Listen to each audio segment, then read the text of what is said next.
Hello and welcome to REECAAAP UFC Vegas 76 full card breakdowns and predictions. How's it going, Dave? You all set? I'm all set. Good. I'm gonna do better this week. Last week I was so sloppy, it was embarrassing. I felt I was gonna erase the live stream. I'm glad I didn't though. I got a lot of views, 600 and something. Anyway, so how'd you do last week, Dave? Not good. Me neither.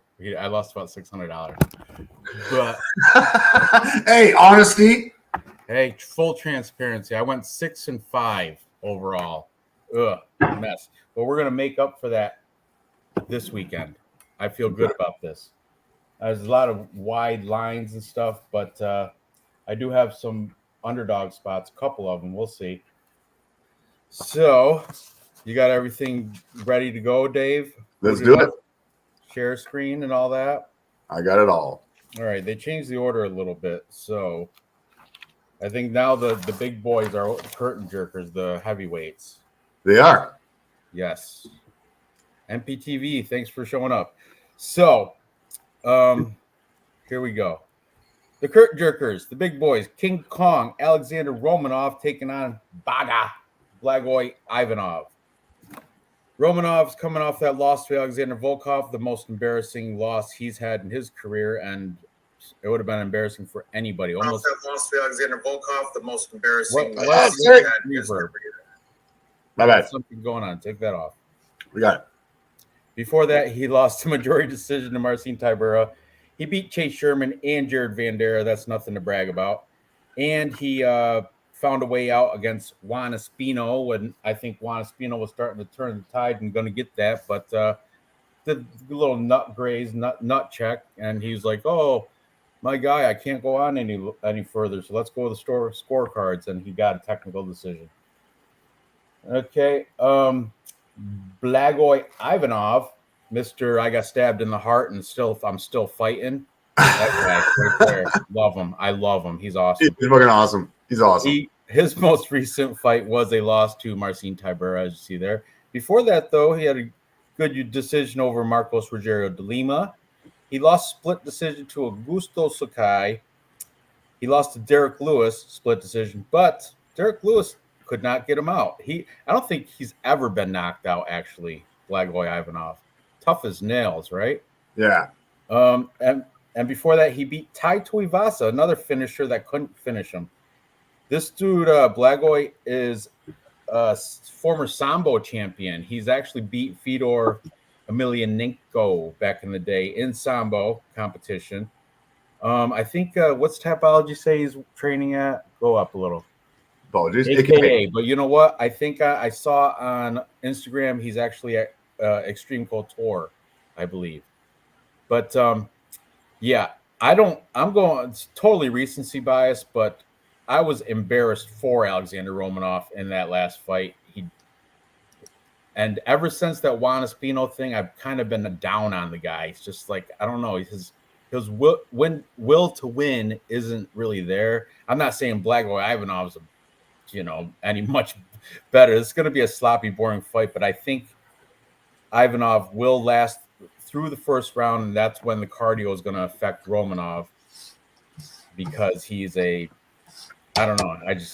quitter, I think, in my eyes. I've seen him quit. Ooh, fighting words. Yeah, whatever. Yeah, you wouldn't say that to his face, would you? Huh? You wouldn't say that to his face. If I'm at the salad bar with him. I'm just playing. So I'm on the side of Blagoy Ivanov, and you know what? I think he's going to get it done. I think he's going to finish him. A lot of people think it's going to go decision, but I think the cardio is going to give up on Romanov. When was his last fight against Volkov? When was that? March 11th, 2023. March. Yeah, and he looked horrible in that fight. I don't April, think he's going to. May, June. 3.5 months ago. Yeah, so I don't know if he's going to improve that cardio that much in that short amount of time, but you never know. It's a sloppy heavyweight fight, could go either way, but I'm taking the durability of Baga to get it done. What are you thinking, Dave? I'm still tossed up. We're going to look over the stats, look over the face-offs, and then I'm going to make my decision. Okay. Let's go over the stats real quick. So Alexander's going to have a slight height advantage, 6'2" versus 5'11", and also a 2-inch reach advantage if you really want to talk about that. He will have a 12-pound weight advantage, which I think he's got the experience to use to his advantage. Now, both these guys, as you mentioned, sloppy. 3.61 strikes landed per minute versus 3.21. Strike absorbed 2 versus 4.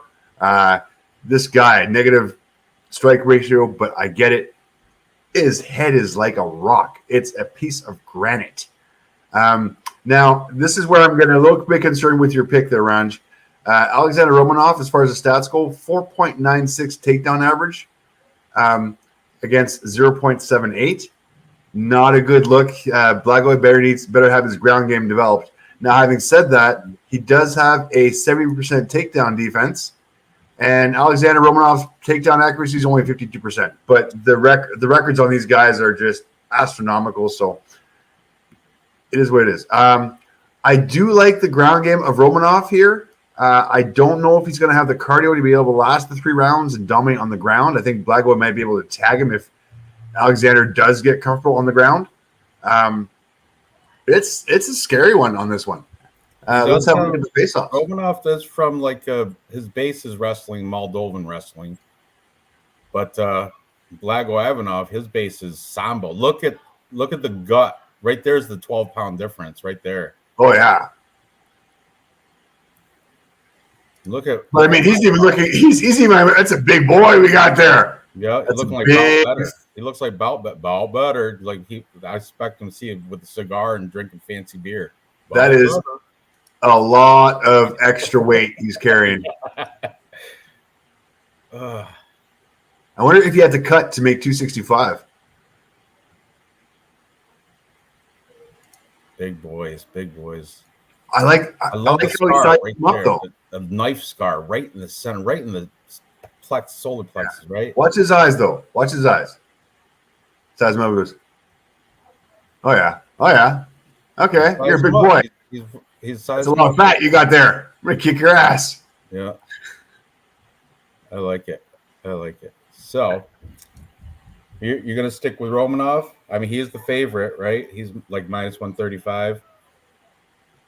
I don't like the size of the barrel on the chest on this guy. Damn. But I don't think you can kill this guy. I mean, look at that. What is that one? I mean, I know what that one is. What's that one? Is that a bullet hole? That's like they put the trach thing. A trachea in there to fucking. Oh yeah, I get it. And then he's got like some weird scar right by his nipple there. I don't know what that's probably the same fight he got. I think like some Bulgarian mobsters came and roughed him up, and he's like, "Fuck you." Yeah, I heard. You got some stories. There's a little operation. I heard the doctors took him out and had pictures with him and everything. He's like, "Hey, let's get pictures with the champ." They love him in Bulgaria. I bet you Vlad loves him too. Oh, I bet you. Man, that's a toss-up. I'm going to stick with Romanov by decision. All right. Sounds good.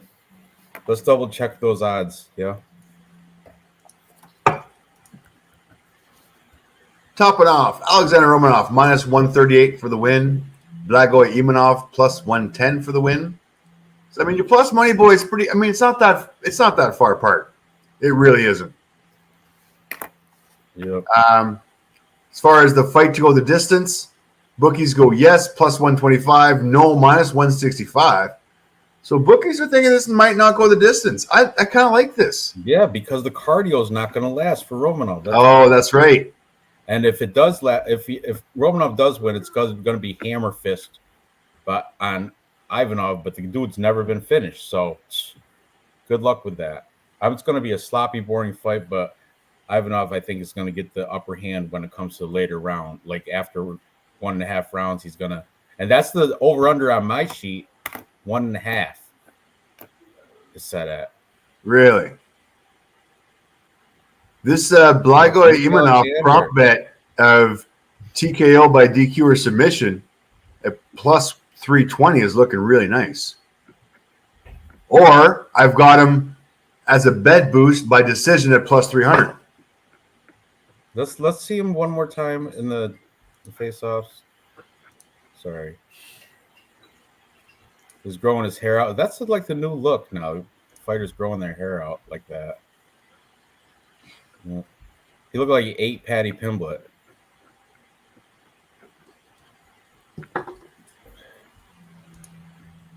Hollerhead girls there.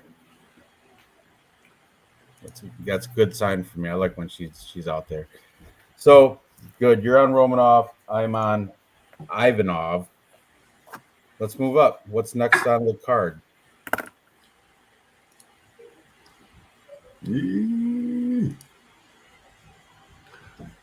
Second fight of the night. We've got Ivana Petrovic versus Luana Carolina.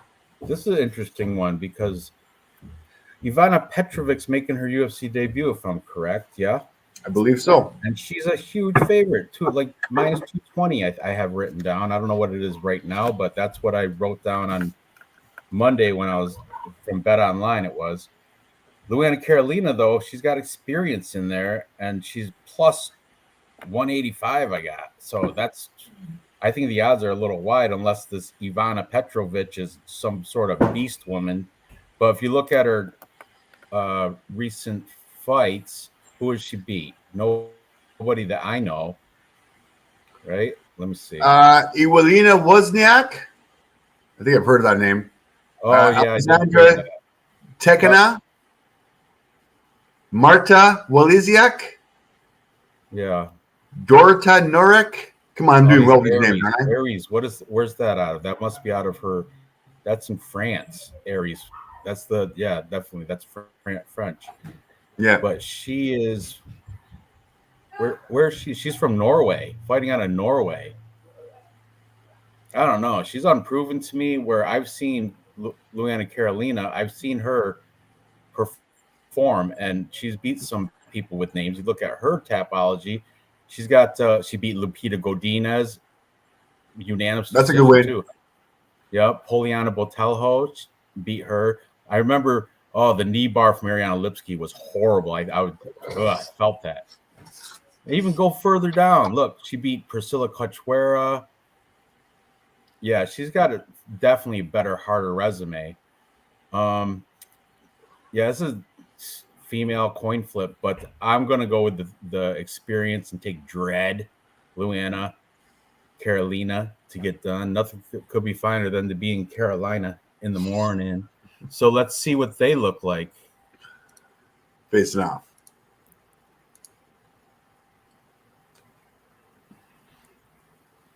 The beauty contest, Ivana definitely wins. Oh, yeah. Well, I don't know, man. It's pretty. I don't like the fake eyebrows and lips and all that stuff. Oh, good face off, though. A lot of fake. She got some attitude. Oh, yeah. But Carolina or Luana, she's been there. She's laughing it off. What was that? I don't even know what that was. That little symbol, whatever she did, like gang sign. I don't know. Oh, look at Chief Jay Strongbow coming up. We're not doing that one yet. I know. Stop going ahead. Stop skipping ahead. I know. I'm putting the cart in front of the horse. Okay, so can't really take much from the face-offs, really. But I like the veteran experience. I like the resume better of Luana Carolina and Ivana Petrovic. I have minus 220 coming out of the Aries regional scene. I don't know. I'm sticking with Dread at plus money. You know, when in doubt, dog or pass. What is her money line now? Yeah, let me get there. I got you. Too much jumping around. All right, here we go. Right here. She is minus 220, and Luana Carolina is at plus 180. Fight to go the distance, yes. Minus 200, no. Plus 150. Bookies are heavy on the fight going the distance here. If you like Ivana Petrovic by decision, plus 155. Nice prop bet. If you like Luana, plus 225. I'm having some serious issues knowing enough about these girls to be able to make a call. I want to go over Luana's record real quick. Sorry, Ivana Petrovic's record real quick, and just see what if she does finish people or not. Rear naked choke, split all decision, finishes. Look ground at and pound. So she has one split against a girl who is 5-4. Everyone else, she's pretty much handed their asses to. I like her for the win by decision. I'm going to go with the newcomer. I'm going to fade Luana. We'll see if this happens. I am not putting any money on this whatsoever in any way, shape, or form. God damn no. I ain't putting money on that. No way. 6, 7, 8, 9. Yeah, she's and the people she's beat. I'm looking at their records. Aside from her last fight, the other ones are just can't. Yeah, no. 2-0, 5-4. Come on. I have no confidence.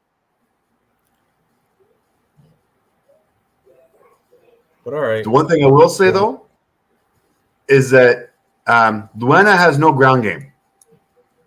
0-0. Her takedown defense is at 78.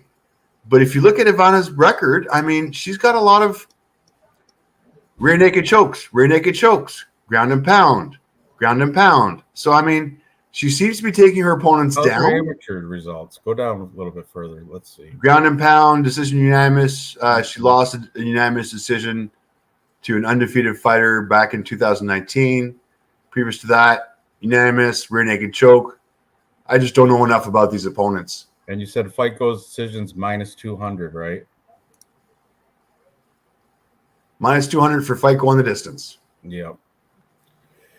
But I'm liking Ivana's ground game. I mean, apparently she does have a ground game, and Luana does not. As we can see here, takedown average 0, takedown accuracy 0. She does stop takedowns. But yeah, definitely not a ground game girl. Ivana seems how she's leaning towards the ground game. A little sketchy for me, a little bit scary. I like Ivana. I'm going to pick her on Tapology. I'm actually going to pick her within distance. I think she might be able to finish or dominate. So, I mean, I'm going to roll the dice, put her within distance. No money going on this at all.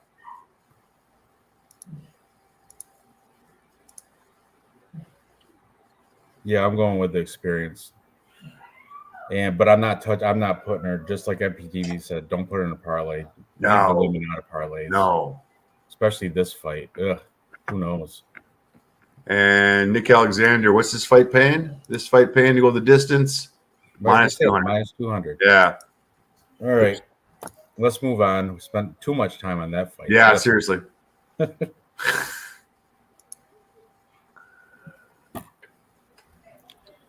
Next up, we've got Graham Karlazzi versus Elvis Brenner. Oh, yeah. Here we go. Chief J. Brenner. We'll see Chief Elvis Brenner coming out with a full Native American headdress. Who even knew? Where's he? He's from Brazil. Dressing like a South Dakotan, you know, it's dressing like a Sioux Indian. Whatever you want to take to motivate yourself, man. The Brazilians love Native Americans. They do. And, okay, who do you want to look at first? Might as well pull up the favorite, Guram Kutateladze, this is the wide line here, and it's warranted, I would think. I think so. Is it Elves or Elvis? I don't even know. Elves. But Elvis Brenner. He's like super short notice too. He's like maybe 2 weeks or something. Kutateladze, look at this guy. 12-3. He's got that last win against Damir Ismagulov, who's also on this card. That was split decision. A lot of people are saying he got that should have went toward Guram Kutateladze's way. Before that, Matus Grimra, and then like regional scene dudes. I'm looking for any big names. But yeah, I think he's gonna knock Alves out, and probably, I don't know. I think I put round 2 on Tapology. I can't remember, but I think it's gonna be a TKO for Guram Kutateladze. Yeah, if you do look at his record, besides that, I mean, Mateus Gamrot's a freaking stud. He was undefeated at the time, and it was a split decision loss, and maybe not. Previous to that, round 1, Felipe Silva ended him. Guilherme Cadena, round 1, ended him. Eric Da Silva, decision, but before that, ended Nicolas Joannes, ended Goches Moyen. I kind of like the finish on this one. The Georgian Viking. Oh. All right, let's look at Alves. My apologies. Look at those pants he's wearing. I hate those pants. I think he got them off Temu. Oh, okay. Shuto Box Diego Lima. All right, here we go. His record. His last win versus Zabara Tugalov was a split decision win. Before that, he beat Victor Nunez by rear naked choke. He beat Alderson Ramos, who I have no idea who that is, by armbar, first round. So he's been fighting in the he's been fighting everywhere. You see Mr. Cage, Future. I think these are all Brazilian regional scenes. Porto Fight Club, Rio de Selva Combat, Future FC, Mr. Cage, WCC, Future MMA, Imperial Fight, Look at Predator FC. Everyone with a decent record, those beat him. You know, yeah, down there. Yeah, and he's short notice. Yeah, and I think he's going to get fed to a. You know what? What's wonderful thing is that you take short notice, you lose your first fight, and you get 2 more to prove yourself. So he's going to lose his first fight. He's going to get knocked the fuck out. And then he's going to spend the next 2 fights trying to get his next contract. I get it. UFC needs fodder. This is fodder. Yep. Easy, but the line is so wide you can't even put Gurham into a parlay. It's not gonna boost it at all. I think he's like minus 600. Minus 700 right now at Bet365. Even within distance, he's at minus 110. So, yep, no play there, no play. I'm not gonna. I hate prop bets for even money. Right, it's like Bellator odds. I know. I don't like prop bets. I mean, if it was, yeah. From the tape I watched, Elvis Lax wrestling. Well, that's gonna be an issue. That's gonna be a big, huge issue. Yeah, let's see the headdress. Oh yeah, the big walkout. He is pitching this pretty hard.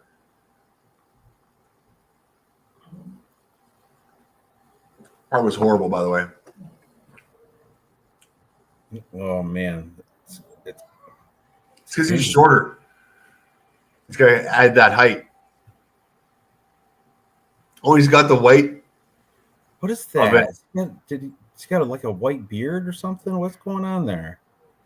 Did he dye? Did he grow a beard and dye it? And he's not even. He's Brazilian. He's not even Native American. I don't. Well, no. That's probably like a Native South American headdress. Aztec? Was he Aztec-y or Mayan or something? Incan? You're Korean. Don't judge. Stop it. Why do you see color? Huh? I'm just saying. The Incans, the Mayans, the Aztecs, the Spaniards wiped them all out. Can we have one show that doesn't go to racism? One? It's just I'm just stating facts. I'm just saying. Every show always get racist. Hella awesome pyramids and shit down there, though. I know. So, anyway, yeah, Kutulazi is gonna. I feel bad for Alves. Stop it right there. What is that? Is his beard gray? What is going on with the beard? That's like peroxide bleached. Yep. Unreal. That was bad move, Brenner. That's horrible. So his fight IQ is horrible shit too. So, yeah. I think even Sean's laughing at him. I see that. He's like, look at this clown. Get out of here. Okay. That's what Sean's just like, get out of here. Go over there. Stage. Exit stage left. All right. Okay. We'll go for some stats real quick. I'll give you guys some stats on Grum. 12-3. Oh, he only has a 1-inch height advantage. I thought he had a bigger height advantage. Okay. Same reach. Alves is the younger fighter, obviously. With his one fight. All right, let's look at some stats real quick. Strikes landed per minute, 3.83 versus 4.60. Striking accuracy, 42, 43 a wash. Strike absorbed, 4.37 versus 4.67. Both of which negative ratios. Nice. Takedown average, nothing versus nothing. Takedown accuracy, nothing versus nothing. Takedown defense, something versus a lot. Where this fight's going to be on the feet there, kids. And we'll see if the experience of Graham can knock this guy out. I do think it is going to finish within distance. Let me look at his record real quick. Yeah, he's a beast. Yeah, he is a beast. Besides government, oh yeah, this is not going the distance. All right, we're spending way too much time on this fight. Yep. Graham Galazi minus 110. My prop bet. Same as yours. Yep.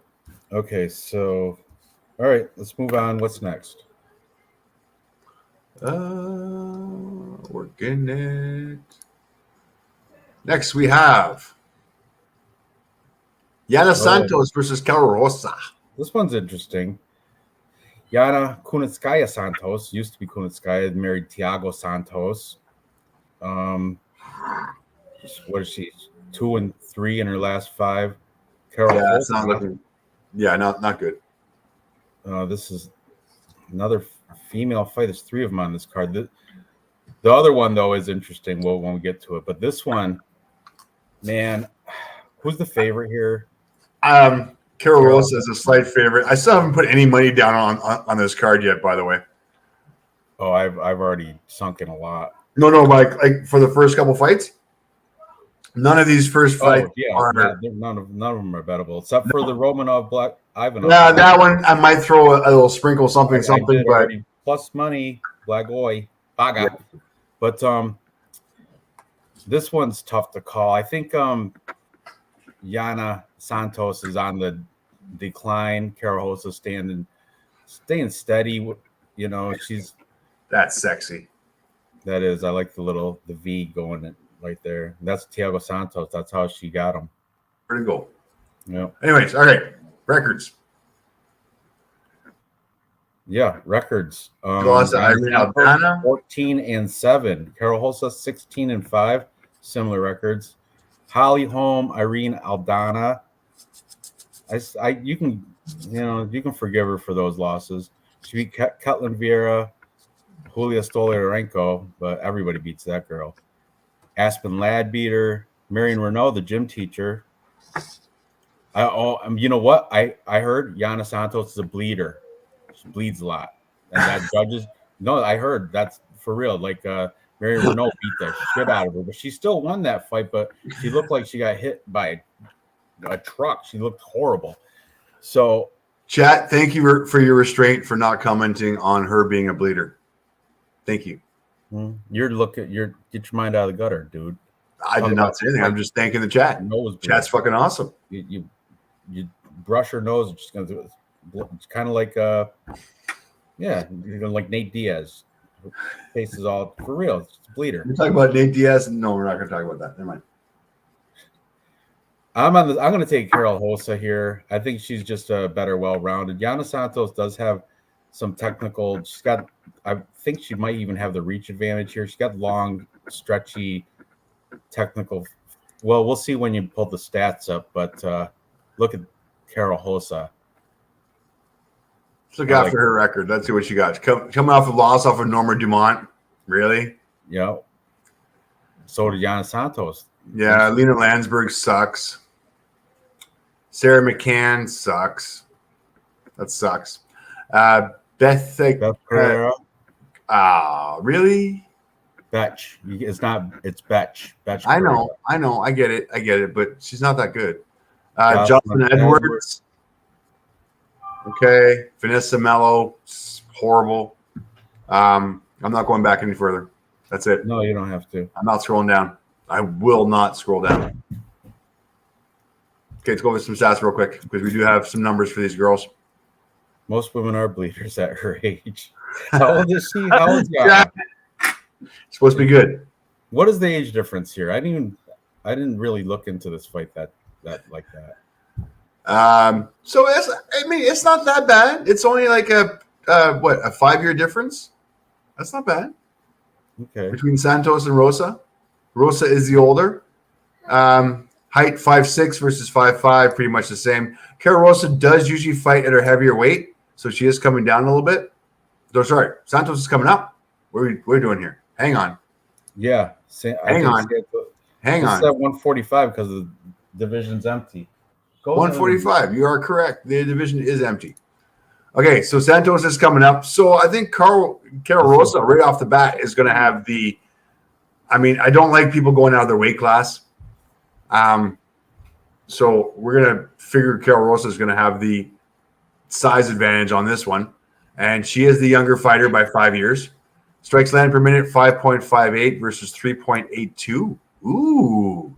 Strike absorbed, 3.86 versus 2.81. Okay, so the ratios are kind of mounting equally. It's kind of funny to see their accuracy and their defense, 55, 55, 50, 50, wash on all counts. Takedown average, 1.28 versus 1.43. Takedown accuracy, 53 versus 45. Takedown defense, 45 versus 68. Submission, 0.2 versus 0.0. This might be a good matchup. I'm going to lean towards Yana Santos also trading out of American Top Team now that after she got married. She's been trading out of there where Carol Host is down in Brazil at the Piranha Valetudo or something like that, I think. Let's watch them face off. That's what we do. Bam, girl. Wearing pants, no leg, no showing leg. Look at the sleeve on Carol Hosa. That's impressive.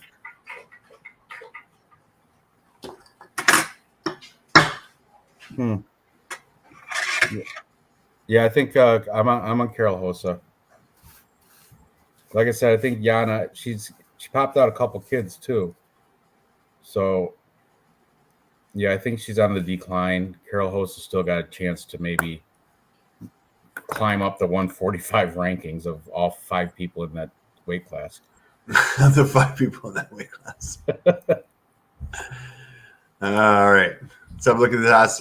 Santos plus 140, Rosa minus 170.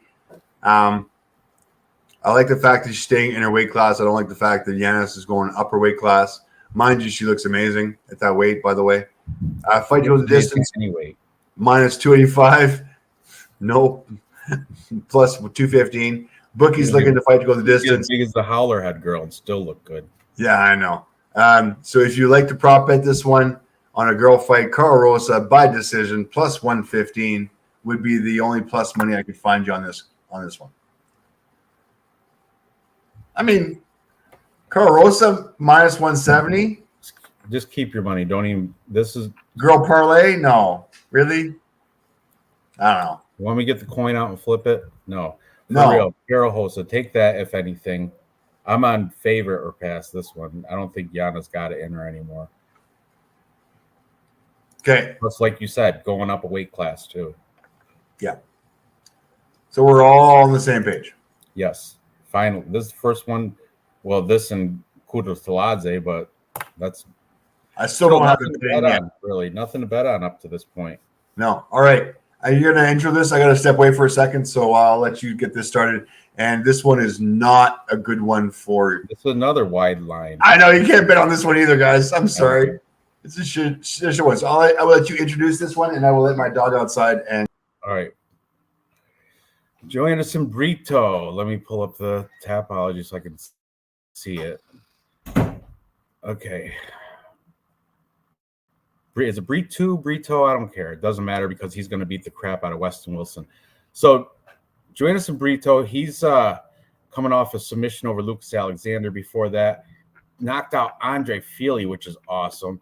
He did lose to Bill Algeo, but before that, he beat Diego Lopez. in the Contender Series, and then he was in the LFA where he just beat Chepe Mariscal, who had a fantastic performance last week. That's what I would have lost more money if he didn't win, but he was the underdog, came out on top. I love that. Chepe Mariscal last week was awesome. But this Joanderson Brito taking on Weston Wilson. This guy, I guess, is a student of Wonderboy Stephen Thompson. He's got like karate style. And however, what he has that Wonderboy does not is ground game, from what I heard. And if you look at his last 5, he's got a rear naked choke submission. His last fight in Tough Enough. Before that, he was another submission guillotine in Conflict, submission guillotine, Global Legion, all these weird regional scenes. He lost to Taruto Ishihara, TKO and ex-MMA, and before that, some 6-3 guy, Tyrek Malvo. I mean, this is pretty clear cut. I think Joanderson Brito is going to torch this guy. I think he's going to knock him out. But I guess Weston Wilson, I guess he's pretty aggressive, comes at you, and who knows? And look at the age. Joanderson Brito looks like he's 40, but he's really only 28. Weston Wilson looks like he's 28, but he's 35. So it's kind of weird. Weston Wilson does have the height advantage here by looks like a good 4 or 5 inches and a 1-inch reach advantage. Man, I don't. You're back, Dave. That was quick. So Don't mess around. What's that? I don't mess around. Yeah. Did you hear my little intro? I saw your little, yeah. I think Joanderson Brito is gonna, like I said, I think he's gonna probably first round knockout. I mean, he's minus 1250, I think. But odds are horrible. Weston Wilson, who knows? Maybe do some upstate karate on this guy, and I think Joanderson Brito is also lying about his age. How's he 28? Looks like he's 40. For real, it's just weird. The Brazilians, they do that though because they have no like real birth certificates. There's no birth certificates in Portugal. You got to like hope they're being honest with you. You know. I can't read this. It's in Portuguese. It doesn't exist. Oh, so yeah, I'm on Brito. You should be too. If you're not, tell me why. We're gonna go over some stats because I don't talk out of my ass. Are there stats on Weston Wilson? How's that? I got no stats on Weston Wilson. Never mind. Yeah. Brito does have decent. Here we go. You're right. Weston Wilson's gonna have the huge height advantage. I don't even have a fight time on this guy. I got nothing. Gonna have the height advantage. For some reason, though, reach is pretty even. Yeah. Brito is the younger fighter. Very active on the feet. Very active on the ground. I think he's going to be able to take this guy out. Let's see how they look looking at each other. We got this. What's up, Brian?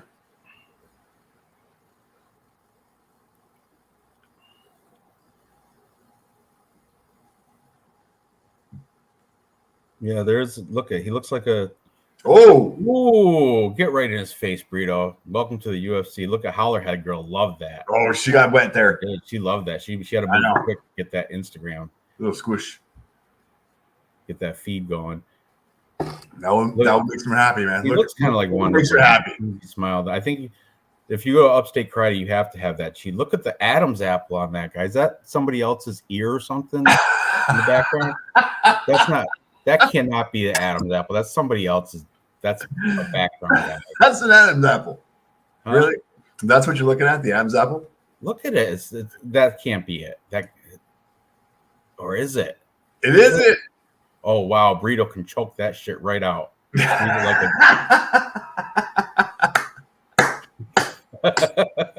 Holy smokes! That's awesome, man, baby. There's no doubt with that. Definitely. I like Brito. Nice haircut, looking intimidating, looking confident. Weston Wilson. I don't. It's a fight. Who knows? But I'm not putting money on Weston Wilson or Brito at minus 12. No. But yeah, Burrito's my pick. Easy peasy. No Yeah, bet there. this is once again we're wasting a lot of time on this fight. Yep. Burrito's my pick as well. The only thing I didn't like was the height, but they have the same reach. So Yeah, which is weird. Yeah, which is going to be kind of scary.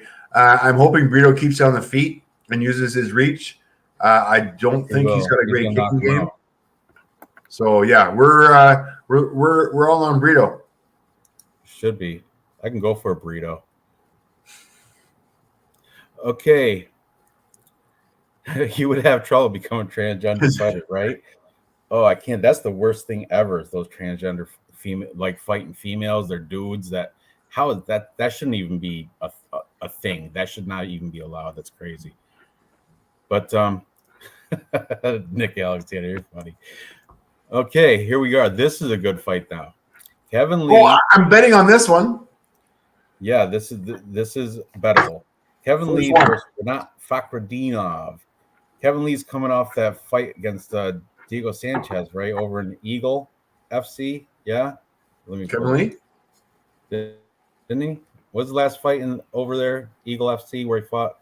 Yep, he beat Diego Sanchez. Yeah, Diego Sanchez. That was after he dumped his boyfriend there with the. Hey, whatever happened to? Come on, what's his name? I don't know. I forget. I don't keep up on the gay dudes. Oh, come on, guys. Chat, help me out. They broke up. Diego Sanchez. They broke up. They did. All right, you know what? I'm so glad that I've forgotten. Oh my God, it just popped in my mind. Never mind. I'm so glad I've forgotten his name. Let's move on. But anyway, Kevin Lee, he used to be the namesake back in the day. He used to be that guy. But look at if you pull up his Tapology, riddled with red. So much red there. It's not good. D-Rod, unanimous decision. Charles Oliveira, guillotine choke round 3. I mean, he has a good win against Gregor Gillespie. That's a good win. Before RDA beat him, Al Iaquinta, the realtor, beat him. He beat Edson Barboza. It's weird because he's got some of these really good wins. He beat Michael Chiesa. Yeah, he's got. Even Jake Matthews back in the day was good. Right. I guess Al Iaquinta's got his number. Al Iaquinta beat him twice. But yeah, he used to I think he headlined 5 different events from what I heard. Probably all fight nights, but Kevin Lee used to be the man. Then now he's just fallen off. Now the new man is Renat Fakhretdinov. Fakhretdinov, for real. He's been he trains with Damir Ismagulov, actually. They're from the same Kazakhstan, same Evolve Fitness or something.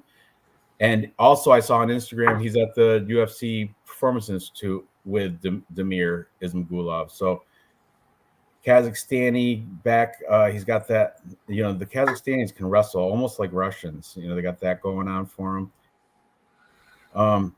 Look at Andreas Mikulaitis, Eric Spicy, Brian Battle. That was a great victory for him.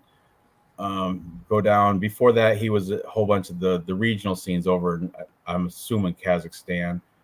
But it's not like some cans sprinkled. Yeah, there's a bunch of cans in there, but there are some decent records too. I'm high on Fakhretdinov, though. He was very impressive against Brian Battle, and Brian. I was high on Brian Battle. That's why I think Fakhretdinov is going to get this. Kevin Lee, I hate to say it, but he's kind of a has-been now. What are the ages here? They're both the same age. Oh, are they? They're there's a year apart. Well, let me convince you that you're right. Okay. Let me convince you that you actually know what you're talking about. Renat Fakhretdinov. Now, these are stats that you want to look at. Average fight time, 15 minutes. Decisionator. He will have a 1 inch height or a couple inches on the height. He will not have the reach advantage, though. September 1992 versus September 1991. Kevin Lee is 1 year older. Okay, now strike landing per minute, 2.93 versus 3.89.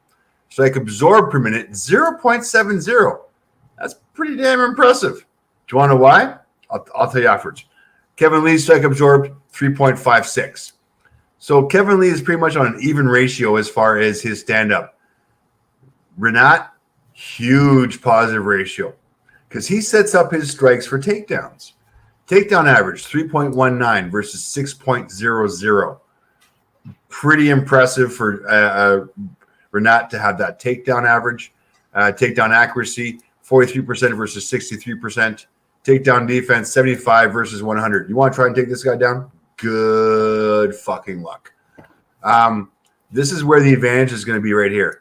Takedown average and his strike absorbed. His defense is actually pretty decent, and he has good accuracy compared. Like he's beating everybody as far as the stats goes. Renat all day long. The ground game, that's where this fight's going to be fought. Renat, easy win. I'm trying to figure out if he's going to be able to finish it. I don't like that his last two fights have gone by unanimous. He did knock Eric Spicely out, but that's Eric Spicely. I'm not going to give that any chance. Alberto Yuda, he choked him out. So I'm not crazy about the finish, but I'm heavy on him winning the fight. Let me go to the odds real quick. Let's go to Bet365. Where are we? Kevin Lee, Renat. Plus 170, Renat, minus 200. He's the first of my parlay bets for the evening, guys. I think this is an easy walkthrough. I wish Kevin Lee the best of luck. The bookies for the fight going the distance, yes, minus 125. I kind of agree with that. I do think this fight is going to go the distance. He's going to use his ground game to be able to dominate Kevin Lee. Probably not knock him out because Kevin Lee's got the experience. So if you are looking for a positive prop bet, Renat Fakhretdinov, damn it, by decision or technical decision, plus 170, plus money, but confident with him as a parlay piece at minus 200. Perfect. Oh, Simple Man, I'm taking Lee. Dave just convinced me. Good luck, homie. I wish you all the best, Simple Man. So Illinois Bigfoot wants to come in. I don't know. I'm on the fence about that. The chat is on the fence about that too, Bigfoot. No offense to you. Just last week you brought in some trolls with you. I don't know if they're not intentional, but we can bring them on for the after. Yeah, for the after. There you go. We got this. All right. Let's see how Kevin Lee and Fakhretdinov look. Both these boys are barefoot. Kevin Lee almost broke his hip walking on the stage. Oh, look, we have presents. A gift? He said he gave him a gift. That's nice. Get religious. You've got prayer beads. Congratulations with prayer beads. It's one of those magnetic weight loss bracelets you get. No. It's the prayer beads. That's fine. Are they prayer beads? Yeah. I think Fakhretdinov is probably Muslim. So it's very nice to give a Christian a prayer. Whatever. Anyways, too religious for me. I apologize. Kevin Lee might be Muslim too. He was in Eagle FC. I don't know. Who knows? But yeah, I'm heavy on Fakhretdinov just as you are. He's definitely making our 3-leg parlay. Look at this smile. He doesn't give a fuck. He's like, yeah, whatever. Another number. Kevin Lee's like, oh, I never got a gift at a face-off, but I like it. Look at my friend. Oh, good. You dropped something. You dropped your pocket. Drop your pocket. Kick it. Get out of here. All right. So we actually agree on this one. He's going to be part of our parlay piece. For once, the headliner of the prelim card. I do like your new haircut. Just patient, Joe. We'll bring you on a little later, okay? Lee converted, Simple Man said. Maybe. Form religious piss take. I'm alone at my friend's house. Okay. Taking bong hits of resin again. Lee's going to kill him. Think so? That's what Simple. Renat has fought no one. Let's see. Bring up. He fought Brian Battle. He's a someone. I'll go back to this. No. I'm okay with this. I'll go back on his record. Andreas Michailidis, the Greek Spartan. Eric Spicely, 12-5. Now he's decent. Before that, a lot of no ones. Oh, Alberto Uda, 14-2 as a regional scene, but still. But look at all this green in here, and a lot of them are finish. Yeah, but his Majority of them finishes are finished. against a nobody. This guy's supposed to be okay. Another nobody. Maybe okay. Maybe okay. And okay, one good fight. But what this tells me is that he's building his career carefully. So if he's building his career carefully, he's not going to take a fight he's going to lose. And this fight against Kevin Lee he's not going to lose this fight. Lee ended Gregor Gillespie's career. I don't know. Did he? I think Gregor Gillespie is a professional fisherman or something now. Look at all the red. I mean, if you want to beat up some old fucking men by oh my god, it just popped in my head again. I'm not going to mention his name. What is it? Now you got me wondering. You got this. You'll figure it out. No, I don't really care that much. It's not going to keep me up tonight, I'll tell you that. Okay, so we're both on Fakrdinov and Strong. He beat Brian Battle, Simple Man. Brian Battle's decent.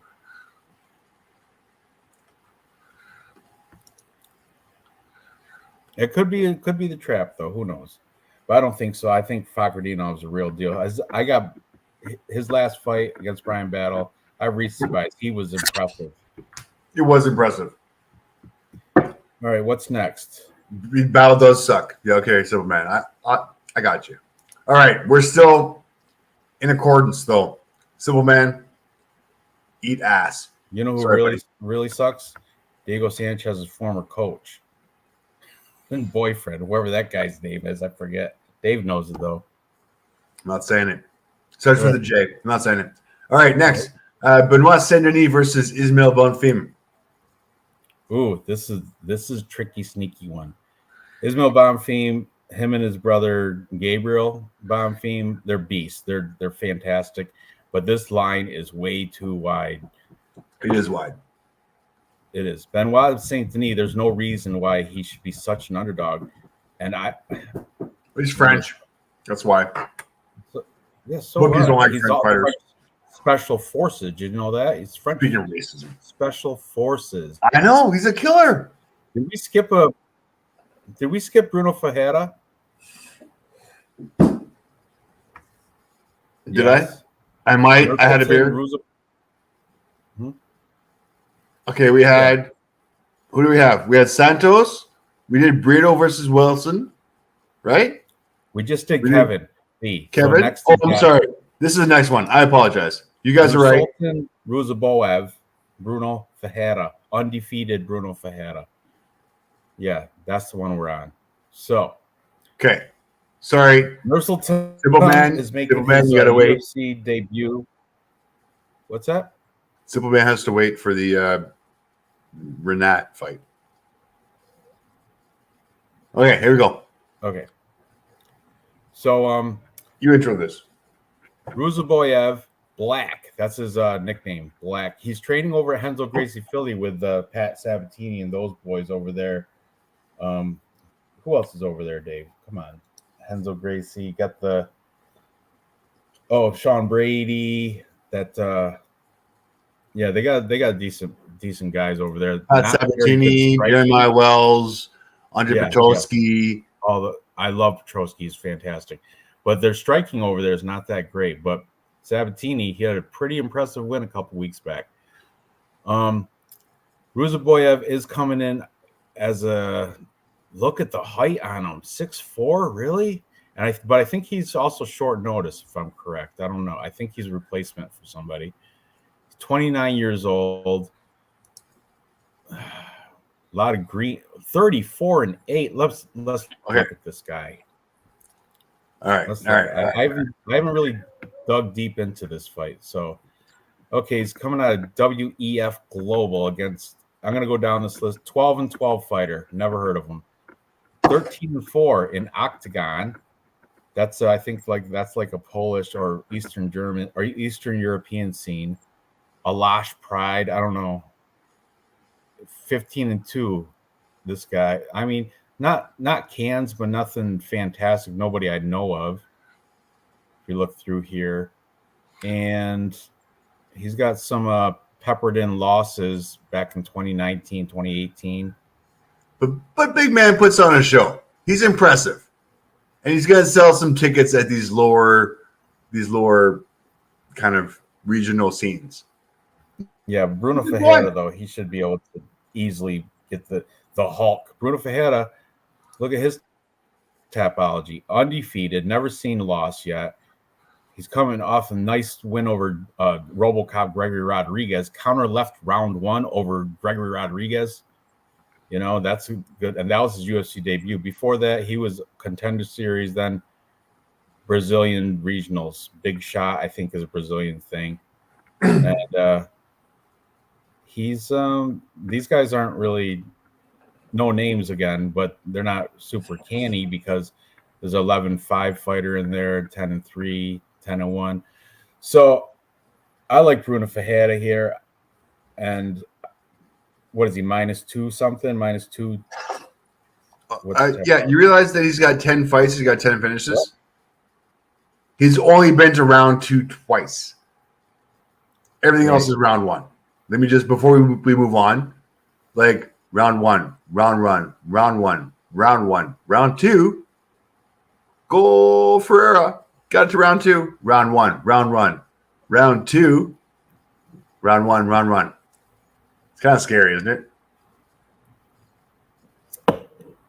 Yeah, that's why I picked him on Tapology, get a knockout round 1 against this debuting 34-8-2 fighter. Let's see. By the way, Bruno Ferreira to win the fight -220 by TKO, DQ, or submission -170. That is the shortest fucking swing I've ever seen in my life. You know, that jumped a lot because when I opened on Monday, Ferreira was only -160 and Ruzaboyev was +140. That made big jumps. Yeah. As far as the fight going the distance, no. -525. Okay, let's not waste too much time on this fight. Bruno Ferreira within distance, -170. -220 is a parlay piece with our other boy, by the way. And I think this one's a lock. So make sure you tag this one for our parlay. Yeah, let's see how they look at it. Go ahead. I don't know if you're gonna like it.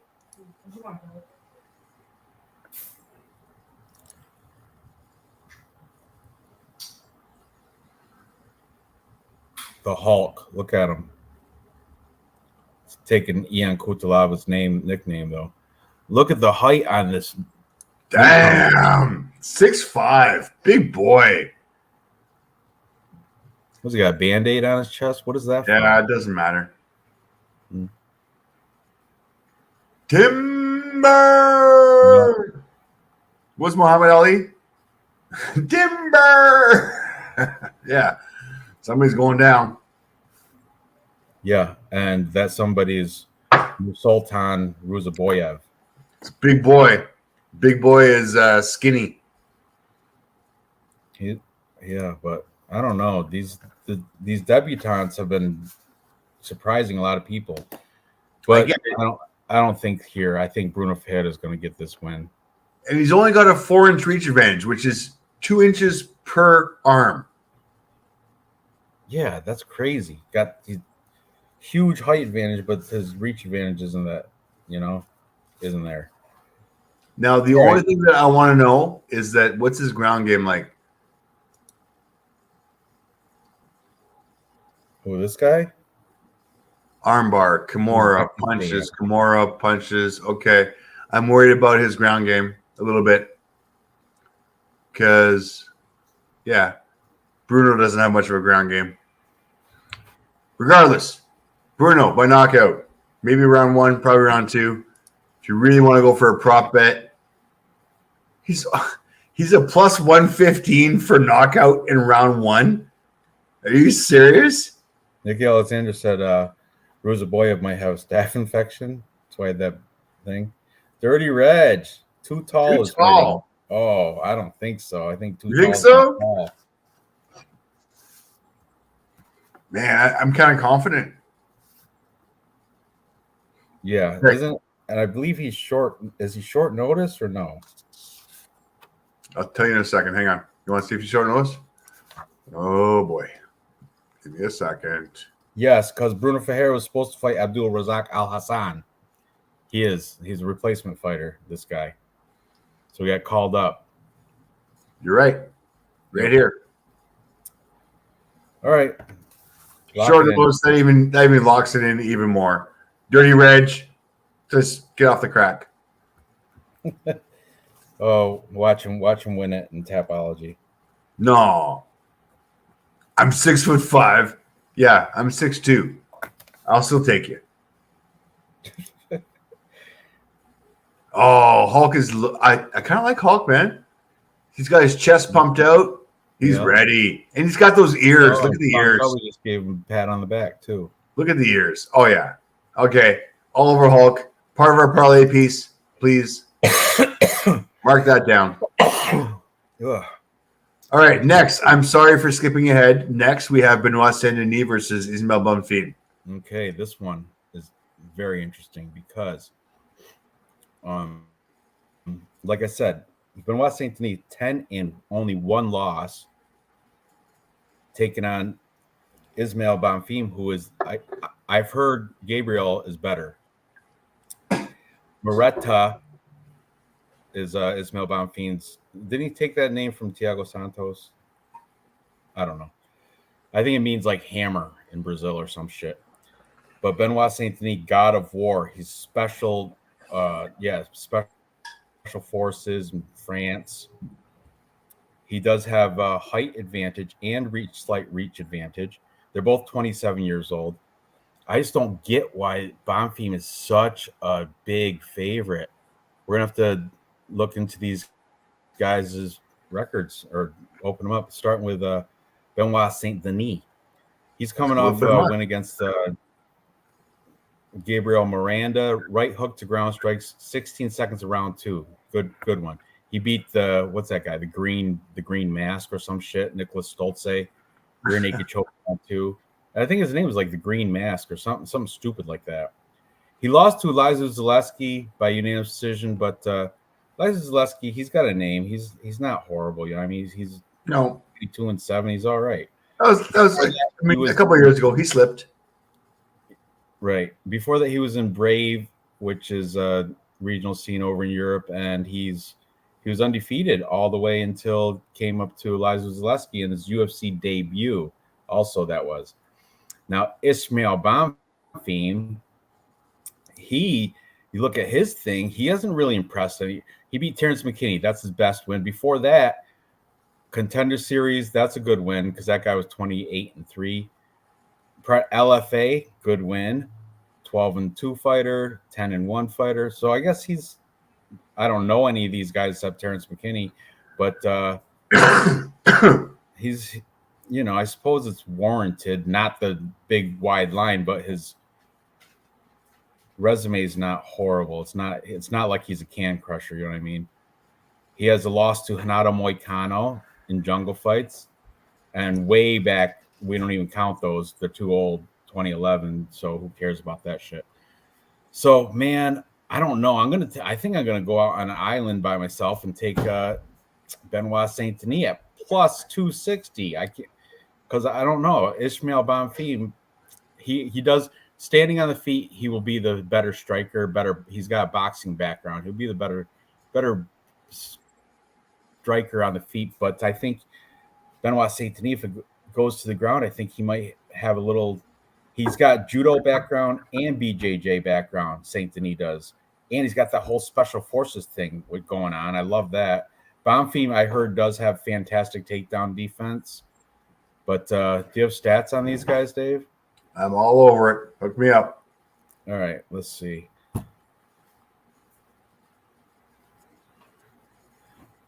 Okay. So, average fight time 11:05 versus 8.56. Both these guys are finishing fights. Height Ismail 5'8" versus 5'11". Reach advantage though 71 versus 73, so only 1 inch per arm. Not very impressive. December 28th, 1995. December 18th, 1995. These guys are the same astrological sign. Strike landed per minute 5.34 versus 4.34. Heavy volume, guys. Ismail, strike absorb 2.65. Benoit takes a lot of punches. Negative striking ratio 6.72. Now, Benoit, where he's going to take his advantage, is going to be on the ground 3.36 versus 1.35 from Ismail. Takedown defense, as you mentioned beforehand, 100% for Ismail. Benoit Saint-Denis, 85% takedown defense. What's unfortunate is the takedown accuracy, 28 and 30. So 28 and 30 with takedown defense of 185 tells me this fight's going to be on the feet. So I'm going to go right back to the stats up here on the feet, 5.34 versus 4.37. Ismail is going to be bitchy on the feet. On the feet. He is better on the feet. Strike absorb 2.65 versus 6.72.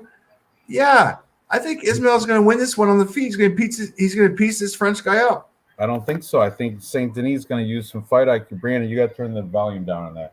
Saint Denis is going to use fight IQ and get it to the ground. I think that his strong point, and man, I'm going on a limb, but I'm going to take the underdog at plus 260, a 10-1 fighter. I'm going to go that way. So you're on Bonfim. Let's have a look at him. Let's not change my mind. Hang on. I'm not. Let's have a look at face-offs. It doesn't look like that he's got much height. I thought Bonfim was supposed to be bigger. Damn. Look at my stats right there. Didn't Tapology say that? Bonfim has, Saint-Denis has a. Oh, you're right. 3-inch height advantage, right. but no reach advantage.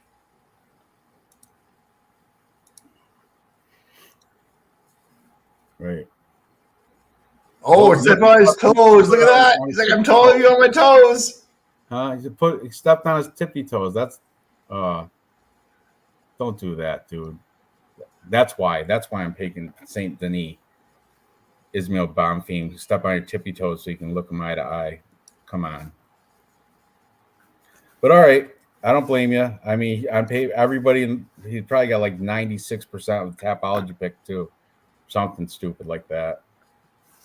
I bet you it's probably 84%. What's it say on Tapology? Okay, as far as the bookies to go with the distance, yes, plus 125, no, minus 165. Bookies think that this fight's going to be finished within distance.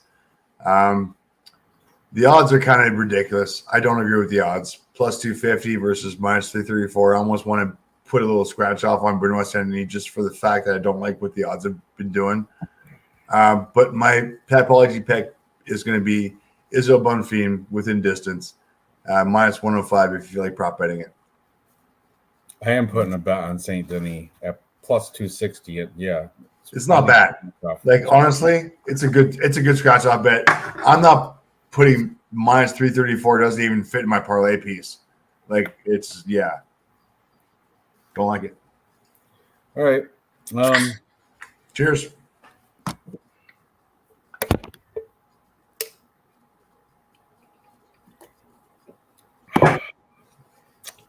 All right, moving up the card. What's next? Girl fight, right? The good girl fight. I don't know. This is a horrible betting night, by the way. Lipsky versus Gato. Oh, two of the most beautiful girls in women's MMA. Both of them gorgeous. Let me tell you a little something, though. Ariane Lipsky, she used to be a KSW Polish regional scene champ. She's half Brazilian, half Polish or something like that. She married, I don't know if they're still married. I didn't check her Instagram or something, but she was married to a guy, a coach over at ATT who was like twice her age. American Oh, I Top remember Team. that. Yeah, you're right. Yeah, but I heard now she's training at Amanda Nunes's gym, the Lioness Den, and that's where it kind of turned around because she was on like a slump there. See the red, but her last fight, she won with class. She won. It was dominant. She dominated. Let me see who was it against again. JJ Aldrich. Yeah, unanimous decision win. She won every single round. Should have been, like 30-27 if something, but she dominated JJ Aldrich. I'm on, and I think she's the underdog here too, because Melissa Gatto has a fantastic record. Melissa Gatto is 8-1-2. Let me tell you about where she trains, though. Where she trains is called like MSP, right? If you look at it on Typology, the entire facility is all female fighters, but the coaching staff is all dudes. It's so weird. Like, yeah, look at all girls. Look, the entire, and look, one girl and everybody else is a dude. Tell me that there's something fishy going on there, right? Or two girls. Is that a guy or a girl? That first person, Michelle Tavares. Yeah. And then whoever this girl is. I got too many pop-ups. But anyway, it's just weird that there's no dudes at this place, like at training here, all females. So anyway, her record. Yeah, she lost to Tracy Cortez, which you can forgive her for that. She beat Sajara Eubanks, who's pretty much a dude. Victoria Leonardo beat her. She's that Dragon Ball Z. She's not that good. Before that, she beat Carol Hossa, who's on this card. CD Roca, she had a draw. I mean, Melissa Gatto's good and well-rounded, but I think Ariana Lipski's turning it around, and I'm on the plus money here, and I think she's going to get it done. I think she's with the new gym, Amanda Nunes's gym and stuff. I think she's on the upward trajectory, and she was a star in KSW. She was touted. She was a big prospect before she came over. Took a couple losses, but I forgave her for those losses. And I said before, I'll never bet on Ariana Lipski again. But I'm a liar because I'm willing to put money on this at plus. What is she? Plus 195, I think I've written down. So what is it? She is plus 187. Plus 187. All right, let's go over some stats real quick. 5'6" versus 5'5". Your girl is the taller fighter. 67 versus 69. Basic a wash for the reach. Fight strikes line per minute 3.86 versus 3.27. Strike absorbed 3.97 versus 2.60. Advantage for Melissa Gatto on the striking accuracy. Even to negative ratio for Lipski. So we tend to lead to Gatto on the feet. Takedown average 0.47 versus 1.68. I don't think it really matters in this fight because both their takedown defenses is at 73% and 70%. And Gatto's takedown accuracy at 33%, not that great. And 42% for Lipski, also not that great. You might have a chance here, big guy, because 386 versus 3.27. Lipski, I think, has improved her striking as well from the last tapes that I've seen. So Lipski might have increased the volume and might have worked on her defense a little bit. I think this is a variable coin flip. And on a variable coin flip, when you're getting plus 187, damn, it's not so bad. I don't think any of these girls are going to be able to finish them. So I think we can go straight to the prop bets here, guys. Lipski by decision, plus 280. Gatto, plus 220. This is your coin flip right here, guys. And I think I like the Lipski coin flip at plus 280. There you go. Both of them are good. On this card.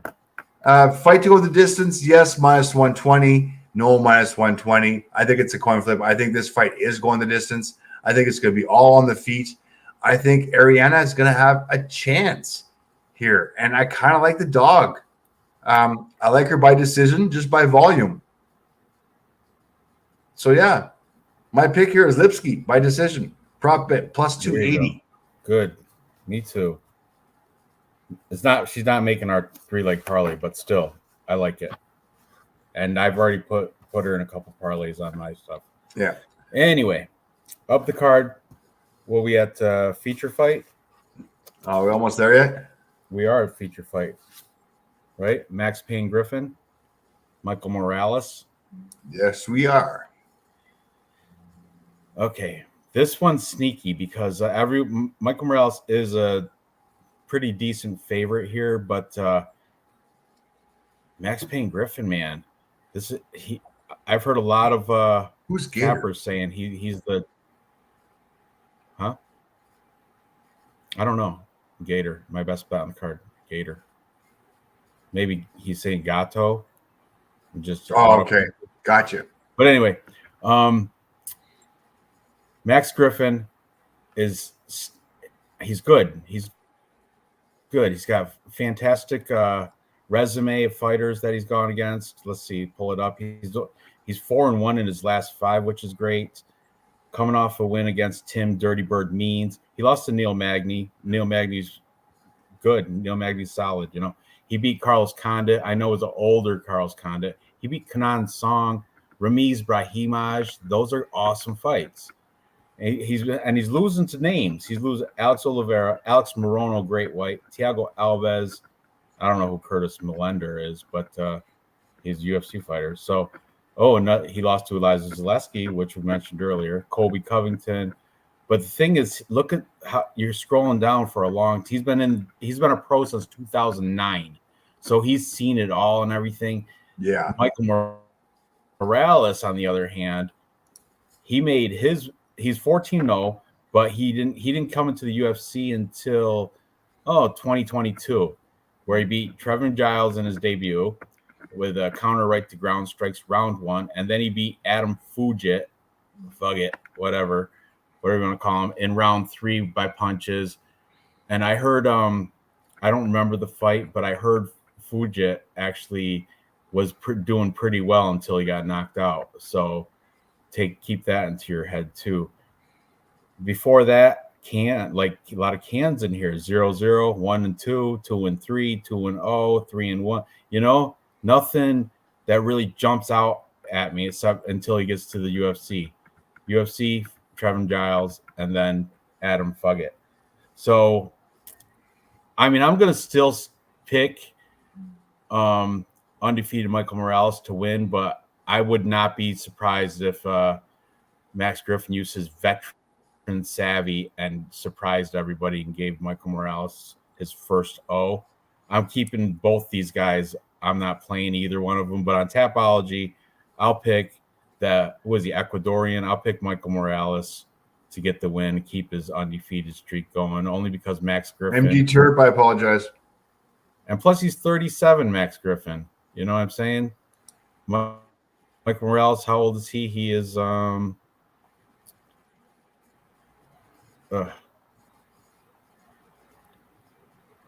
don't know. I'm pausing you for a second. Does this change your mind? 24. What? Oh, look at the beauties. Yeah, we forgot to see that. Sorry, Thank you, MD. Thank you for that. Right there's a spank bank Okay. material. Okay, so are we still confident on our pick here? Yeah, I like Lipsky. I'm on Lipsky. I like her. That's a face of determination there. What is that face that Shelby's making there? Oh, I don't I'm know. all choked up with these beautiful girls around me. All right, sorry guys, I apologize. Totally taking you off on topic. You can blame MD Turp. It's all his face. It's all his fault. Where else will need to finish if it goes to decision? Max will have been very live. Yes.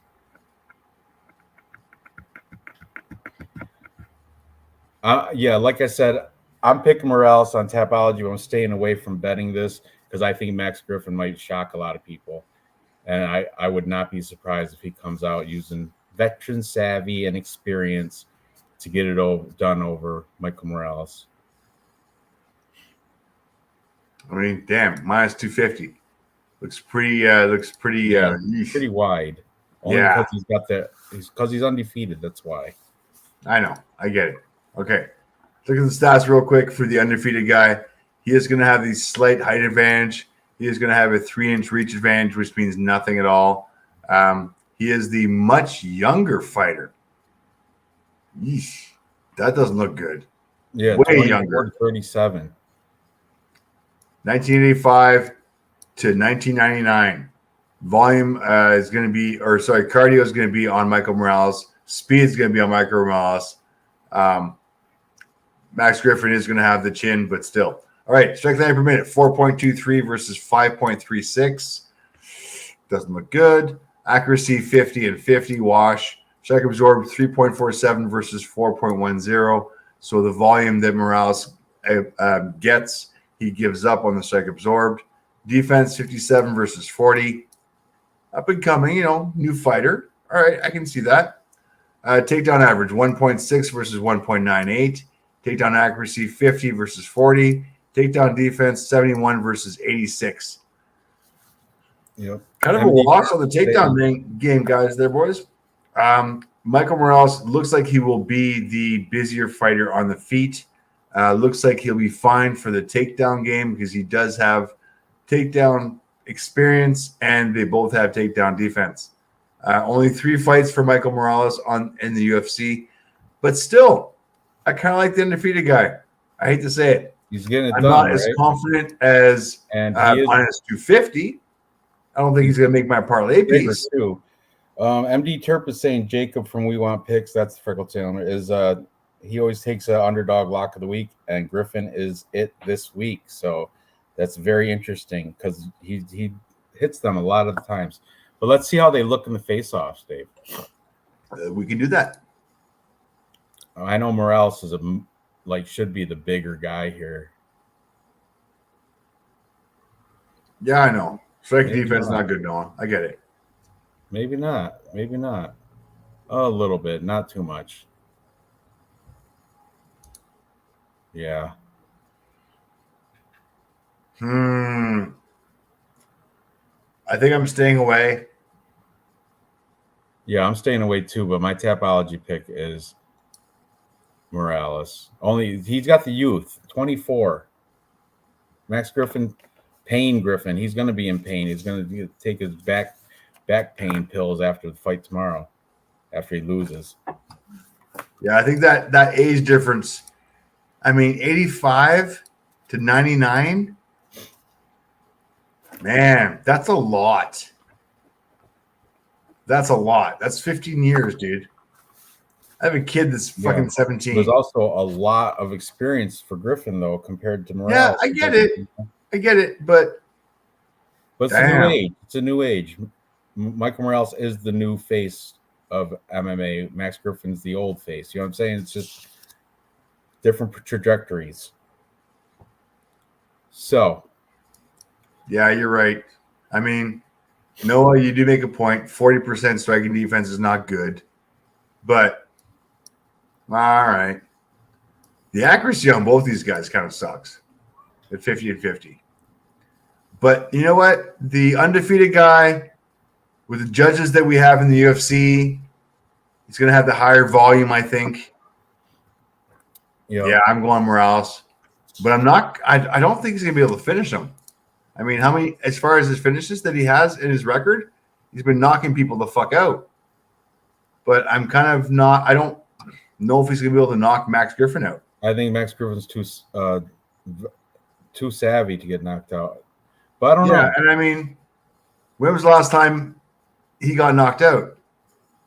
2016, Colby Covington. Yeah. So I don't think the knockout's there. I really don't. I do think he's going to win by volume. So the best case scenario we can do is going to be Michael Morales by decision, which is plus 170. The bookies, by the way, they do agree. Fight go the distance, yes, minus 115, no, minus 125. Pretty much a coin flip. But I think the play here, guys, is Morales by decision at plus 170 if you're prop betting this stuff. I don't like Morales in a parlay at minus 250 just in case. But for some reason, I do like the Morales decision prop bet at plus 170. I'll throw him in a parlay. That's kind of sexy. I'll do that. All right. Co-main event. Twitch. Damir Ismagulov taking on KGD Killer Grant Dawson. This is interesting because Damir, after his last loss, he retired. He said, "Thank you, UFC, for all this," and he said it was because of health reasons, which I don't know, but I think it has something to do with the whatever he's got going on, that twitchy thing. But then somebody's like, "Hey, you have one fight left on your contract." "Oh, do I? Okay, I'll come back and make a couple $1,000, win or lose." So comes back. He's on Instagram. He's, like I said, he's been training with Renat Fakhretdinov. They're from the same Evolve MMA over in Kazakhstan, and they show him at the UFC PI with him as well. But something's bugging me about Damir Ismagulov, that whole retirement thing. That's kind of, I don't like it. It's cringy. Grant Dawson, on the other hand, I think recently married, like I want to say 2 months ago, he got married to Al Dawson, his wife, who's also a MMA fighter and coach, doing instructional stuff. And after the fall of Glory MMA, actually right before the fall, when James Krause was still doing his thing, Grant Dawson left before the fall and went to American Top Team. And that's where he's been since. And Grant Dawson's been training with Dakota Harry Bush, Thiago Moises, and, of course, Coach Mike Brown over ATT. Looking good over there. He's coming off a nice win over the Georgian Olympian wrestler Mark Madsen. Before that, he beat Jared Gordon, both by rear naked choke for both of them. He had a draw against Ricky Glenn. Prior to that, he beat Leonardo Santos hammer fist in round 3, but Leonardo Santos was totally gassed, had nothing left in him in round 3. So, and before that, he beat Nad Narimani. Whereas in Damir was flawless until that last fight against Arman Sarukian, but that Arman Sarukian, he beat Guram Kutateladze, but some people are saying that was it was split decision. Some people saying it should have went Kutateladze's way. It was very close. Before that, he beat Rafael Alves, Thiago Moises, who is Grant Dawson's training partner, ATT. So somebody they know, they know his fighting style. Just saying, throw that in there too. Prior to that, he beat the Spaniard and Joel Alvarez. They're the same height. Damir has 2 inches of reach, and as I said, he's got one fight left on his contract, and that's what called him back. Where Grant Dawson has a future still. He still wants to compete. He wants to be a competitor. So I think I'm going to go with the unpopular. Like, I'm going with Grant Dawson. I know the odds are even, which you'd think Damir opened up as a slight favorite, but I think that right now they're both minus 110 on Bet Online. They are anyway. But yeah, I'll take the wrestler over the striker on this one. Grant Dawson, he'll go for he'll keep going for takedowns, endless, again and again and again, because that's his game plan. That's how he does it, and I think he'll get the takedowns and get some coverage, like wet blanket take. He'll have some control time against the fence and on the ground. So yeah, I'm on Grant Dawson here in this closely lined fight, right? Was it minus? Oh, Grant Dawson's plus 100 now, huh? Good. What do you think, Dave? Damn, I hate to agree with you. All right, let's go with the stats real quick. Grant Dawson, Damir is a average fight time 15 minutes. Decisionator. Oh, Grant absolutely. Dawson, 1151, a little bit better as far as that goes. Heights, both the same. Weights, both the same. Reach, 74 versus 72, the same. Grant Dawson is the slightly older fighter. Now, let's look at the striking. 3.78 versus 3.12. Not much of a difference, let's be honest. Accuracy, 42 versus 51. Slight edge to Grant Dawson. Strike absorb 2.51 to 2.41. I'm going to say that's a wash, considering I've just watched their strike absorbed. Defense, 62 versus 45. All right, so Grant Dawson might be taking a couple more punches. But here's what I like. Takedown average, 3.80 versus 1.77. But, I mean, these guys are not looking to take down. Takedown accuracy, 28 and 34. Takedown defense, 75 and 40. Granted, Grant Dawson has a higher finish rate as far as submissions goes. But I kind of like, I'm leaning towards Grant Dawson as well. I hate to say it. And I mean, especially when he's at plus 100. I like the plus 100 better than like the minus 125. So the stats are kind of, as far as I'm concerned, leaning a little bit towards Grant Dawson here. As far as the record goes, Demir, I get it. Demir, you lost to Arman. Arman's okay. He's not great. Graham Kuzlabas, yes, split decision. Okay. A little bit of respect there. Rafael Alves, end of career. Thiago Moises, back in 2019. We're talking a while ago here. I kind of like Grant Dawson here, guys. I don't know what it is. At 19-1-1, hasn't had a loss since 2016. I think he's got the momentum. I think the UFC is behind him. He's the next white hope, the next great white hope.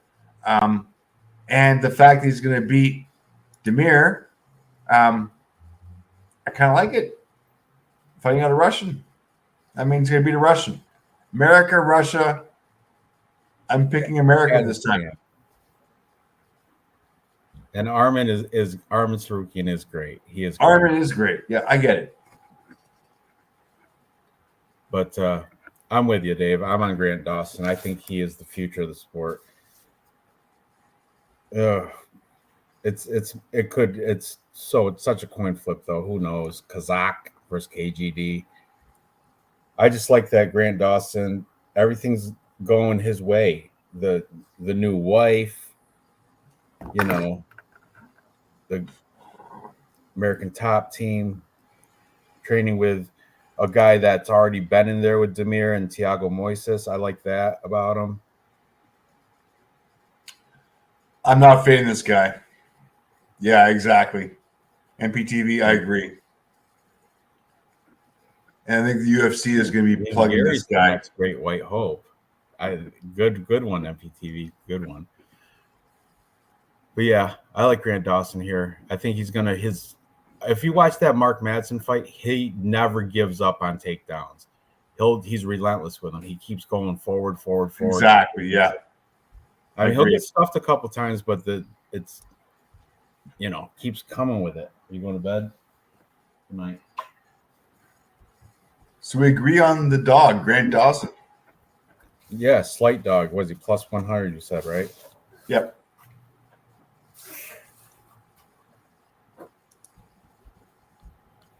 Good. All right. Let's go to the main event. Here we go. I'll be right back. I'm going to let you intro this one. Okay.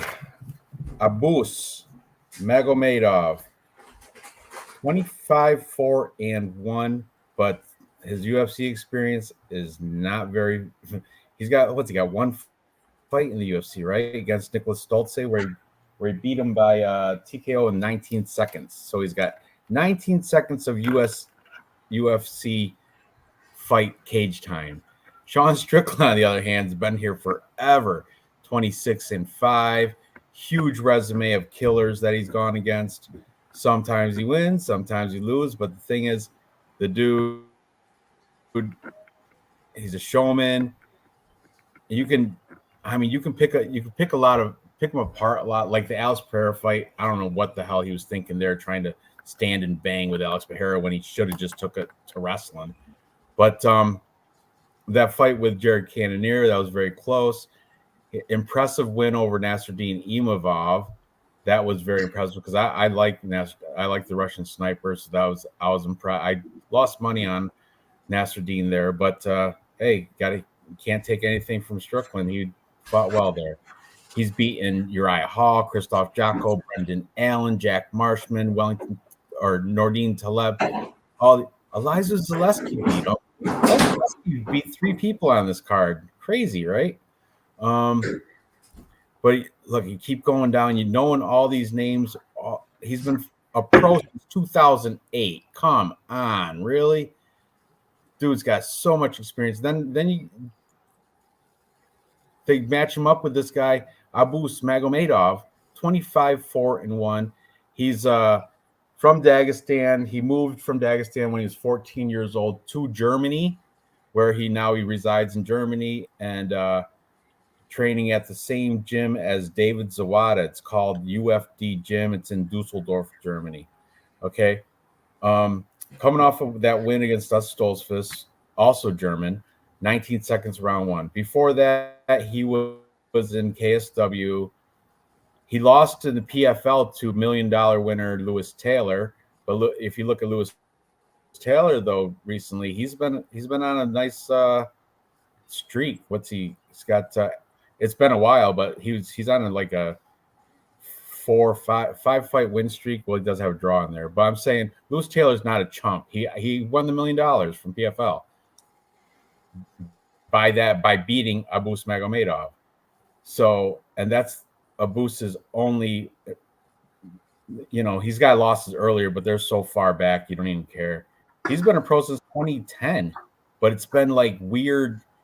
These regional scenes they're outsider cup. They're not even known. They're just weird fights against taxi cab drivers and shop owners and shit. So Strawn Strickland, he's got his Strickland MMA, which is, I think, right down the block from Extreme Couture. He's training with his best buddy, Chris Curtis. If you go on his Instagram, he's doing this training. He's gotten 2, Chris Curtis and this other guy named Juice, PFL guy, Zach Jusola. Both of them coming at him at striking. And Strickland's fighting 2 guys at the same time. It's awesome if you go on his Instagram. And you know who else he's training with? Glover Teixeira and Alex Pajeda. Yeah, absolutely. So you can check it out all on his Instagram, which I was impressed by. That solidified my pick. And this was a full capper. I did the show, and this was a full capper consensus. Everybody picked Sean Strickland. Nobody picked Abus. I did watch We Want Picks, and Angelo from We Want Picks is on the side of Abus Magomedov, but I haven't seen many other cappers that are leading that way. So I'm on Strickland, and I'm pretty confident, but Magomedov, he does have the name, and he looks like a killer, and he could chin Sean Strickland, but I don't think it's going to happen. I think Strickland's going to get himself a decision victory here. Dave, what are you thinking? And listen, guys, this card, okay, let's go over the stats real quick. Only one fight for Abus Magomedov, his win over Stoltzfus. 22.1 strikes landed per minute. Just dial this guy up. 100% striking accuracy, 100% takedown, or 100% defense. It's only one fight. You're not going to see it much. Yeah. Sean Strickland bringing the experience. Still heavy volume guy. Plus ratio. Does like to stand and trade with his defense and his 41. So, I mean, he does like to tag people.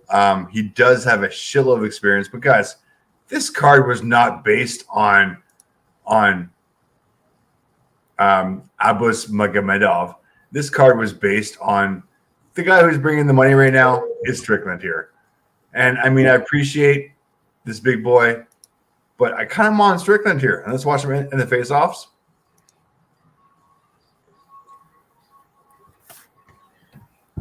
You know Strickland's going to be talking the whole time. Look at him swagger in. He's at the end of his career. He's trying to promote his next leg of his career in the UFC. He's got the whole podcast thing going with Chris Curtis. He's hitting the media thing. Maybe some play-by-play. He's a great soundbite. He cut weight. He made the weight. Abus is serious, though. That's what scares me. And plus, I've seen the line move. The line move. Sharps are putting money on Abus Magomedov. Line moved like 20 points since it opened in the favor of like Strickland opened up minus 146. Now he's a minus 170. So that means money's come in on Magomedov. Ugh.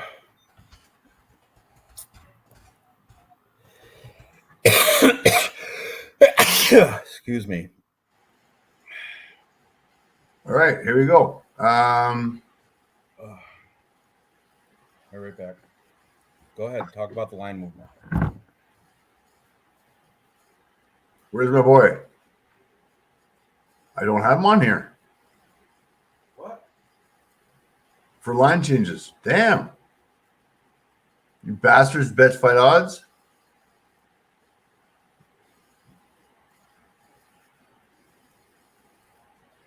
I don't have them. Apologies, kids. I can't give you the line change. All I can give you is Sean Strickland minus 150, plus 125 for Magomedov. I really do think the UFC has set this fight up to be able for him to be able to win this. Fight to go the distance, yes, plus 115. No, minus 155. Is this a 5-rounder? Yes. Every main event's a 5-rounder. Damn. Yeah. Strickland in 5 rounds. He's going to have the game plan. He's going to bait him in. He's going to wear him down. He's going to tune him up. He's going to talk him into it. I kind of like it. You got the number 4 middleweight versus number 48 middleweight. I think, honestly, UFC is feeding Sean Strickland a win because he needs it.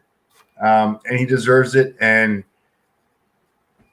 this fight card is not based on this guy. This fight card is based on this guy. Easy win here with Strickland. Easy win. All right. Minus 150. I'm almost confident enough to put him in a parlay bet. We might, because we have to do that now. I got bubble guts. I got gut rot right now. So let's make our 3-leg parlay. We got some good ones to pick from. I'm gonna spit them out for you. The close ones that we like. All right. I think I don't think we have very many options. We do. We got some. Bruno Fajeda's minus 220. Yep.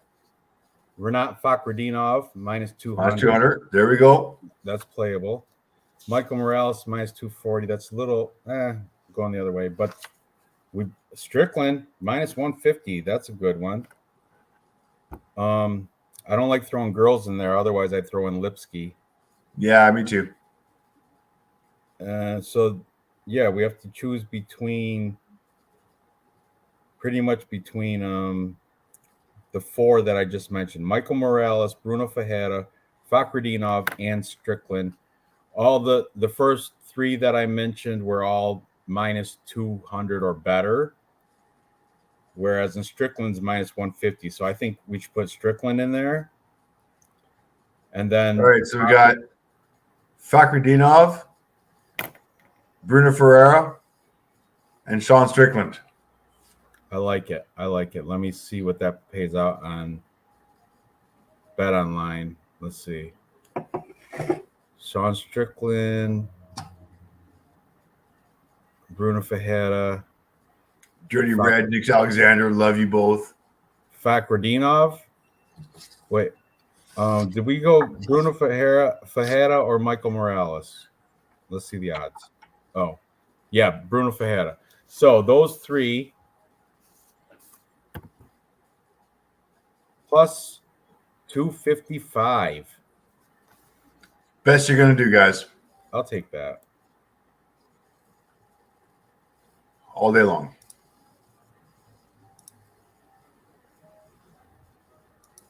No, let's or two. Odds just changed on the Bruno Ferreira.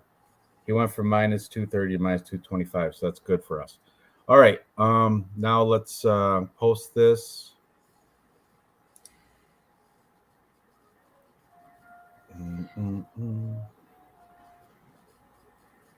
And my big underdog play on this card is Benoit Saint Denis. Something tells me that's going to be what wins me Tapology this week because nobody else is picking him. Does anybody else see a problem with this brown hair? Is he on the same thing? Is this fake hair or is this real hair?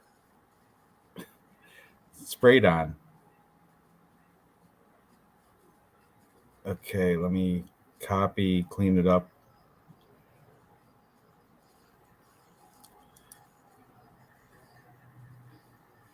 Okay, Sean Strickland minus 150. Or let me.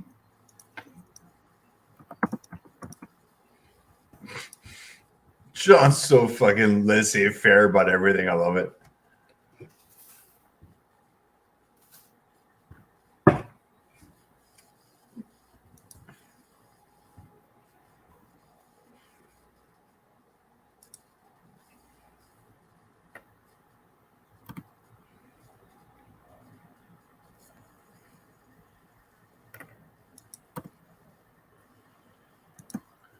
I gotta go with the repertoire. I go with the history. Number 4 ranked Sean Strickland. With the the more I watch it, the more I'm confident in it. Sean has this. Who's this guy? There we go. Who the fuck is this guy? Who the fuck is this guy? Who? This guy has one fight on his record. He's 1-4. Dustin Stoltzfus in the UFC. He's 1-4. Oh. No, I'm talking about Abus Magomedov. Oh yeah, he's got 19 seconds in the UFC cage. Now he's on a main event on a fight night. How's that? Like I don't know, man. Really? If he wins this, it's a big trap play. There's some cappers out there that are taking him though. Like I said, Angelo from We Want Picks, he's on him. I think who's that? The girl that Manny does his thing with, the Chinese girl there, she's on him. Really? The Canadian girl? I like her. Don't tell me that. Monique. Yeah, Monique, she's smart. She knows her shit. She's on him because she says Strickland's a chauvinist. He is.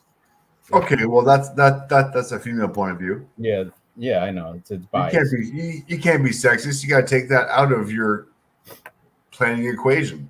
I don't care if Sean Strickland's a racist or if he's a sexist or if he's not racist. His best friend is Chris Curtis. Well, whatever. It doesn't matter. The point being, I don't care what his political alignments are. I care about his MMA prowess.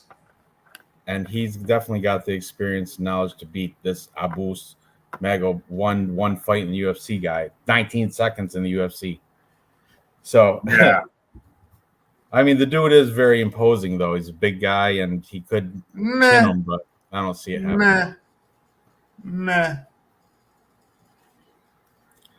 Anyway, man, I hate to cut this off a little shorter than usual, but I really got bubble guts. My guts are gross right now. So, chat, thanks for hanging out. Dave, of course, always thank you. Next week we'll have next week's pay-per-view, right? Yeah. I am not here next week. Next week, at this point in time, I will be jamming with Snoop Dogg in Vancouver on the floor. I will post pictures on my Instagram. Everyone who follows me will be able to watch it. Living the best life. Good for you. Snoop Dogg on Friday night. So yeah, check it out. I'll be putting up there with Wiz Khalifa on the high school reunion tour, so I will know every single word, every single lyric to every single song. Thank God. I'm going to be the cool dad and bring my 17-year-old kid. Can you smoke pot with your 17-year-old kid? Yeah. 17. What? I was smoking pot when I was 17. Yeah, I don't like me too, but still, like he's 17. Can he smoke pot with his dad? But it is okay. It's a Snoop Dogg concert. MPTV, I will consider it. Become my friend on Instagram if you're not already. And for real, I'll send. That's how I send the links out. So I will consider it. Dave's already out. Manny, I'm out next weekend, guys. I'm definitely with Snoop Dogg. Snoop Dogg and I are gonna be fucking chilling out. Enjoy, man. Enjoy. That's living the good life, Dave. So all right, but for real, everybody watch Dave do a bong hit. See that? That's for Snoop. All right. Good night, guys. Okay. Ooh, MPTV. You can manage stats? Fantastic. MPTV is a big realtor over in California, you know. Anyway, And BTV, you hit my guys Instagram. in the chat, and next week we'll see if MPTV or Manny they'll still be a show next week. Just Dave won't be in it. So good night, guys. Hang on a second. Good luck tomorrow. Plug my Instagram. Oh, damn it. What? Hang on a second. Yeah. Plus, you got what's your Tapology group? You didn't plug that. Oh shit. Okay, yeah. 920. Let me go quick here, guys. Tapology group, Pick'em group, number 926. We have, oh my goodness, killers so far. Real News MMA, thank you very much. And MMA Jesus, who is a legend on all these picks, guys. Get in here. Ice Viking, thank you very much. Dirty Reg, Sicky, Hype 3 MMA. Geez, damn it. Papa Chalk, Johnny K Picks, Kairos, who has won so many fucking ones. Ranj, I appreciate you. Saba, Selmath Bata. Like, these guys are all legends. We have currently 90 members in the Tapology group. Once again, Tapology group number 926. Come and join that shit. If you want to hit my Instagram, BC_Dave. I kind of hang out with, Dana. Dana and I hang out. Hang out with Blake Builder. Kind of doing some cool shit. Where the hell am I here? Damn, where are we at here? That's Big Builder. Yeah, this is all UFC shit. Hang out with John Anik. Yeah, I hang out with John Anik for sure. I hang out with DC. There's my kid, 17-year-old. He's going to be going to Snoop Dogg next weekend. Yeah, pretty slick. If I post, it's all in good shit. So check it out, guys. BC_Dave. Anyways, guys, also check out Ranch Capper. Obviously, the real guy, the real news. But yeah, guys, BC Dave, you Tapology group number 926. You join him. Lots of killers and legends on this one. Check it out, guys. Thanks. Good luck, guys, tomorrow. And thanks for tuning in, and we'll see you next week.